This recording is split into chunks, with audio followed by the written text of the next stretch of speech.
Hello friends, नमस्कार। Once again welcome back to preventive health solutions. मैं KP Singh, एक nutrition adviser हूं और इंटीग्रेटिव डायटेटिक्स में मेरा स्पेशलाइजेशन है। दोस्तों, आइए आज हम देखेंगे डायबिटीज में टैमरिंड राइस यानी कि इमली के चावल खाना कितना फ़ायदेमंद है, इससे हमें क्या बेनिफिट मिलते हैं।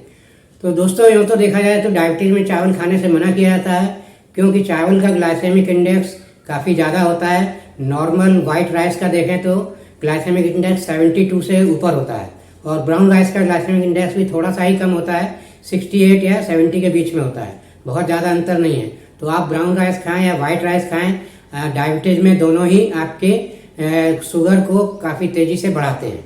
तो दोस्तों, इसमें अगर हम इमली ऐड करके राइस बनाते हैं, इमली राइस यानी कि टैमरिंड राइस साउथ इंडिया में बहुत ही कॉमन है, एक कॉमन डिश के रूप में जाना जाता है। और अब तो इसको नॉर्थ इंडिया या दूसरे प्रांत में भी कभी कभी लोग यूज करते हैं अपनी डिश में और इसको लाइक करते हैं। तो दोस्तों, टैमरिंड राइस बनाने में क्या है, टैमरिंड राइस जिस भी तरीके से, कई तरीके से आप बना सकते हैं, लेकिन इसमें क्या है, बेसिक जो कंपाउंड जो कि टैमरिंड का पेस्ट हम इस्तेमाल करते हैं, उसका ये रोल होता है कि टैमरिंड जो है, इसके अंदर बहुत सारे विटामिन और मिनरल्स तो होते ही हैं, उसी के साथ साथ जो इसका स्पेशल एडेप्टोजेनिक कंपाउंड इसमें फ्लेवोनॉइड्स के रूप में होते हैं, जो स्पेशल कंपाउंड है इसका, वो उसकी प्रॉपर्टी होती है, वो हमारी ब्लड शुगर को कम करने की क्षमता रखता है। यानी कि इसमें टैमरिंड में, इमली में ब्लड शुगर को कम करने की प्रॉपर्टी होती है।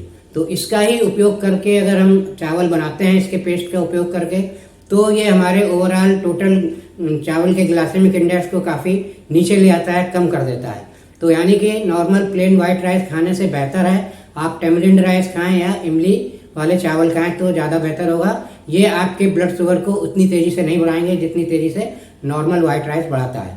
तो इसमें दोस्तों और इम्प्रूवमेंट किए जा सकते हैं, और इसी सिलसिले में आज ये वीडियो मैंने बनाया है। तो आप बेस्ट तरीके से कैसे टैमरिंड राइस बनाएं जिससे कि आप डायबिटीज में इसे सेफली खा सकें। तो इसके लिए दोस्तों देखा जाए तो जो इमली है या टैमरिंड है, इसका ग्लाइसेमिक इंडेक्स अगर रॉ इमली लें, कच्ची इमली लें, तो उसका बहुत कम होता है, 23-25 होता है मात्र। और देखा जाए तो 55 से नीचे वाले ग्लाइसेमिक इंडेक्स वाले फूड जो भी हैं वो सेफ माने जाते हैं और लो ग्लाइसेमिक इंडेक्स वाले माने जाते हैं। तो इस तरह से रॉ इमली का बहुत कम होता है। और अगर आप मैच्योर इमली या पकी हुई इमली लें तो इसका ग्लाइसेमिक इंडेक्स जो ब्राउन कलर की होती है, जिसका नॉर्मली पेस्ट यूज किया जाता है, उसका ग्लाइसेमिक इंडेक्स भी 55 के आसपास होता है। यानी कि लोएस्ट रेंज में है, मतलब जो 55 से नीचे का ग्लाइसेमिक इंडेक्स ठीक माना जाता है, लो माना जाता है। तो इस तरह से जब हम इमली का पेस्ट उसमें इस्तेमाल करते हैं राइस में, तो ये ग्लाइसेमिक इंडेक्स को कम कर देता है राइस के। और इसी के साथ साथ इसका एक और बेनिफिट मिलता है, जैसे कि हमने बताया, इसका जो फ्लेवोनॉइड कंपाउंड जो हमारे ब्लड शुगर को कम करने का काम करता है, उसका भी इफेक्ट होता है। तो इससे क्या है, हमारी ब्लड शुगर बहुत तेज़ी से नहीं बढ़ेगी।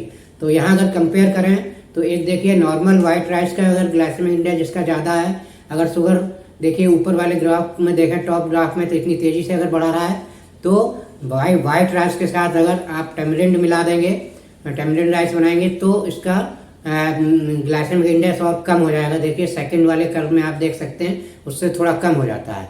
और इसको ज़्यादा सेफ बनाना है तो टैमरिंड को आप बासमती राइस के साथ मिक्स करिए, या फिर आप लो जीआई राइस आते हैं, स्पेशल राइस, उनके साथ मिक्स करिए। तो आपका ग्लाइसेमिक इंडेक्स देखिए, तीसरा जो कर्व हमने दिखाया है उसके आसपास आ जाएगा, जो कि बहुत कम होगा और सेफ रेंज में होगा। तो बेस्ट तरीका है टैमरिंड राइस बनाने का, आप इसके साथ बासमती राइस और लो जीआई राइस यूज करें, क्योंकि बासमती राइस का ग्लाइसेमिक इंडेक्स काफ़ी कम होता है, 55 होता है। यानी कि ये जो इसकी सबसे कम रेंज है, 55 से नीचे का ग्लाइसेमिक इंडेक्स सेफ होता है, उस रेंज में आता है बासमती राइस का। तो इसके साथ जब टैमरिंड मिक्स कर देते हैं आप, तो इसका ग्लाइसेमिक इंडेक्स और लो हो जाता है और सेफ रेंज में आ जाता है। इसी तरह जो लो जीआई राइस आते हैं, स्पेशली प्रोड्यूस किए जाते हैं, जैसे कि एमबी ने लॉन्च किए हैं लो जीआई राइस, ये इनका ग्लाइसेमिक इंडेक्स 52 के आसपास होता है, यानी कि बासमती राइस से भी कम है। तो इसके साथ अगर टैमरिंड राइस आप बनाएंगे तो आपका ग्लाइसेमिक इंडेक्स और ज़्यादा कम हो जाता है, काफ़ी सेफ रेंज में आ जाता है। और इस तरह से आप मॉडरेट क्वांटिटी में टैमरिंड राइस, बासमती राइस या लो जीआई राइस के साथ खाते हैं, तो आप इसे काफ़ी हद तक सेफली खा सकते हैं। डायबिटीज में उतना ज़्यादा नुकसान नहीं करेगा और अपने राइस के टेस्ट को मेंटेन रख सकते हैं। तो दोस्तों, ये इन्फॉर्मेशन अगर अच्छी लगी है तो मेरा वीडियो लाइक और शेयर करें, और चैनल सब्सक्राइब नहीं किया है तो प्लीज़ चैनल सब्सक्राइब कर लें। इसी के साथ दोस्तों, thank you very much, see you in next video.